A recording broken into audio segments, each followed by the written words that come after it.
ওয়াসিকাল্লাযীনা কাফারু ইলা জাহান্নামা যুমারা, জাহান্নামের শিকল লাগাইয়া বাঁধবেন আর জাহান্নামের দরজায় নেওয়া হবে।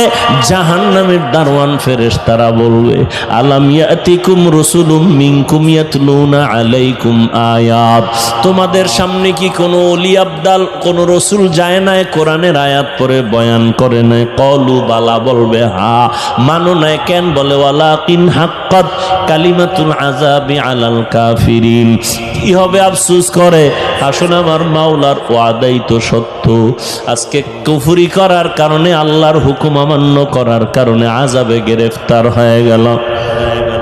ও আল্লাহর বান্দারা, বাংলাদেশের ইতিহাসে যেই পরিমাণ গরম এই বছর, এই পরিমাণ গরম আর পেছনে যায় নাই। সূর্যটার গরম তুমি সইতে পারো না, মানুষগুলো পাগলের মতো হয়ে যায়।